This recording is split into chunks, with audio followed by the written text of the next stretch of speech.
Hi நண்பா, welcome to jobs for Tamil YouTube channel. இன்றைக்கி நம்ம இந்த வீடியோவில் எதை பற்றி பார்க்க போகிறோன்னு பார்த்தீங்கன்னா, சென்ட்ரல் பியூரோ ஆஃப் இன்வெஸ்டிகேஷன் என்று அழைக்கப்படக்கூடிய சிபிஐயிலேருந்து ஒரு சூப்பரான ஜாப் நோட்டிஃபிகேஷன் வந்திருக்கு. அதை பற்றின ஃபுல் டீட்டெயில்ஸ் தான் இந்த வீடியோவில் பார்க்க போகிறோம். அதாவது என்ன வேகன்சி இருக்குது, எத்தனை வேகன்சி இருக்குது, எலிஜிபிலிட்டி என்ன, எப்படி அப்ளை பண்ணுறது, சேலரி எவ்வளோ, அப்ளிகேஷன் ஃபீஸ் எவ்வளோ, ஃபுல் டீட்டெயில்ஸ் இந்த வீடியோவில் டீட்டெயிலாக பார்க்கலாம் வாங்க. வீடியோக்குள்ளே போகிறதுக்கு முன்னாடி நம்ம சேனலுக்கு நீங்கள் இப்போ தான் ஃபஸ்ட் டைம் விசிட் பண்ணுறீங்கன்னா இந்த வீடியோவுக்கு கீழே இருக்க ரெட் கலர் சப்ஸ்கிரைப் பட்டனை கிளிக் பண்ணி சப்ஸ்கிரைப் பண்ணிக்கோங்க. கூடவே வர பெல் சிம்பிளை ஆல் நோட்டிஃபிகேஷன் எனேபிள் பண்ணிக்கோங்க. அப்போ தான் நாம் போகிற வீடியோஸ் உடனுக்குடன் உங்களுக்கு நோட்டிஃபிகேஷன் வரும். அது மட்டும் இல்லாமல் நம்ம சேனலோட official WhatsApp group link and Telegram channel link இந்த வீடியோவோட டிஸ்கிரிப்ஷனில் இருக்குது. மறக்காமல் செக் பண்ணி ஜாயின் பண்ணிக்கோங்க. ஓகே நண்பா, வாங்க வீடியோக்குள்ளே போகலாம். இந்த வீடியோவை ஸ்கிப் பண்ணாமல் ஃபுல்லாக பாருங்கள். அப்போ தான் உங்களுக்கு ஃபுல் டீட்டெயில்ஸ் புரியும். ஓகே நண்பா, இதுதான் வந்து the Central Bureau of Investigation, அதாவது சிபிஐ வந்து ரிலீஸ் பண்ணியிருக்கக்கூட ஜாப் நோட்டிஃபிகேஷன். இந்த பிடிஎஃப் ஃபைல் டவுன்லோட் லிங்க் நம்ம வீடியோவோட டிஸ்கிரிப்ஷனில் இருக்குது. மறக்காமல் செக் பண்ணிக்கோங்க. எப்போ ரிலீஸ் பண்ணியிருக்காங்கன்னு பார்த்தீங்கன்னா May 10 வந்து இந்த ஜாப் நோட்டிஃபிகேஷன் ரிலீஸ் பண்ணியிருக்காங்க.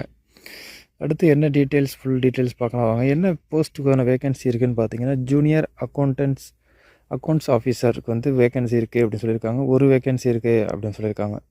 இதுக்கான சேலரி பார்த்திங்கன்னா 35,400லேருந்து 1,12,400 வரைக்கும் நீங்கள் இந்த ஜாபில் இருந்து ஏர்ன் பண்ணலாம் அப்படின்னு சொல்லியிருக்காங்க. டெபுட்டேஷனில் தான் எடுக்கிறோம் அப்படின்னு சொல்லியிருக்காங்க. அடுத்து வந்து இதுக்கான ஏஜ் லிமிட் பார்த்திங்கன்னா 56 இயர் வரைக்கும் நீங்கள் மேக்ஸிமம் வந்து 56 வயசு உள்ளவங்க வந்து இந்த ஜாப்க்கு அப்ளை பண்ணலாம் அப்படின்னு சொல்லியிருக்காங்க. அடுத்து என்னென்ன எலிஜிபிலிட்டி, என்னென்ன எக்ஸ்பீரியன்ஸ் தேவை அப்படிங்கிற ஃபுல் டீட்டெயில்ஸ் வந்து இந்த பிடிஎஃப் ஃபைலில் கொடுத்துருக்காங்க. அது கூட அவங்களோட அப்ளிகேஷன் ஃபார்மும் கொடுத்துருக்காங்க. அந்த அப்ளிகேஷன் ஃபார்மை நீங்கள் ஃபில் பண்ணிட்டு அந்த அப்ளிகேஷன் ஃபார்மோட உங்களோட ரிலவென்ட் சர்டிஃபிகேட்டை வச்சு அவங்களுக்கு அவங்க கொடுத்துருக்க அட்ரஸ்க்கு நீங்கள் சென்ட் பண்ணுறது மாதிரி இருக்கும். இந்த அப்ளிகேஷன் ஃபார்மில் ஃபஸ்ட்டு வந்து உங்களோட நேம் அண்ட் அட்ரஸ் வந்து பிளாக் லெட்டரில் கேபிட்டல் லெட்டரில் எழுதிக்கோங்க. அடுத்து பர்மனண்ட் அட்ரஸ் ஃபில் பண்ணிக்கோங்க.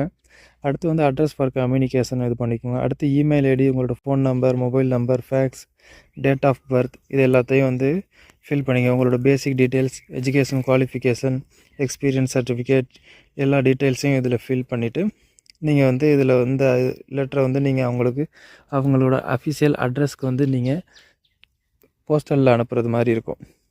இதுக்கான ஃபீஸ் பார்த்திங்கன்னா நீங்கள் எந்த ஒரு ஃபீஸும் பே பண்ண தேவையில்லை, ஃப்ரீயாகவே அப்ளை பண்ணிக்கலாம். இதுக்கான லாஸ்ட் டேட் பார்த்திங்கன்னா ஜூன் 15 நீங்கள் வந்து உங்களோட அப்ளிகேஷன் அவங்களுக்கு போகிறது மாதிரி பார்த்துக்கோங்க. அடுத்து வந்து அவங்க என்ன சொல்லியிருக்காங்கன்னு பார்த்தீங்கன்னா, அப்ளிகேஷன் ஃபார்மில் நீங்கள் உங்களோட email ID and mobile number வந்து கரெக்டான வந்து நம்பரை வந்து மென்ஷன் பண்ணணும் அப்படின்னு சொல்லியிருக்காங்க. ஏன்னா ஃப்யூச்சர் கம்யூனிகேஷனுக்கு அவங்க வந்து இமெயில் ஆர் மொபைல் மூலியமாக தான் உங்களை கான்டாக்ட் பண்ணுவாங்க. அதாவது பர்சனல் இன்டர்வியூக்கு உங்களை கால் பண்ணுறது மாதிரி இருந்துச்சுன்னா. அதனால் வந்து நீங்கள் உங்களோட இமெயில் ஐடியை, ப்ராப்பரான இமெயில் ஐடியை வந்து உங்களோட அப்ளிகேஷன் ஃபார்மில் ஃபில் பண்ணி அனுப்புங்க. இந்த ஜாப் பொறுத்தளவுக்கு இன்டர்வியூ மூலியமாக தான் செலக்ட் பண்ணுவோன்னு சொல்லியிருக்காங்க. ஒன்ஸ் உங்களோட அப்ளிகேஷன் அவங்க ரிசீவ் பண்ணதுக்கப்புறம் உங்களோட சர்டிஃபிகேஷன் எல்லாம் வெரிஃபை பண்ணிவிட்டு நீங்கள் அந்த ஜாப்க்கு எலிஜிபிள்னு உங்களுக்கு தோணுச்சுன்னா அவங்க வந்து உங்களை பர்சனல் இன்டர்வியூக்கு இன்வைட் பண்ணுவாங்க. ஓகே நண்பா, இந்த பிடிஎஃப் ஃபைல் டவுன்லோட் லிங்க் நம்ம வீடியோவோட டிஸ்கிரிப்ஷனில் இருக்குது. மறக்காமல் போய் செக் பண்ணி பாருங்கள். இந்த நோட்டிஃபிகேஷனை ஃபுல்லாக படித்து பாருங்கள். நீங்கள் இந்த ஜாப்க்கு சூட்டபுள்னு உங்களுக்கு தோணுச்சுன்னா, இந்த ஜாப்க்கு நீங்கள் எலிஜிபிளாக இருக்கீங்கன்னு உங்களுக்கு தோணுச்சுன்னா மறக்காமல் உடனே அப்ளை பண்ணுங்கள். ஓகே நண்பா, இந்த வீடியோ உங்களுக்கு பிடிச்சிருந்துச்சுன்னா லைக் பண்ணுங்கள். உங்கள் ஃப்ரெண்ட்ஸுக்கு இந்த வீடியோவை ஷேர் பண்ணுங்கள். மறக்காமல் நம்ம சேனலை சப்ஸ்கிரைப் பண்ணுங்கள். மீண்டும் வேறொரு நல்ல ஜாப் நோட்டிஃபிகேஷனோடு சந்திப்போம். நன்றி, வணக்கம்.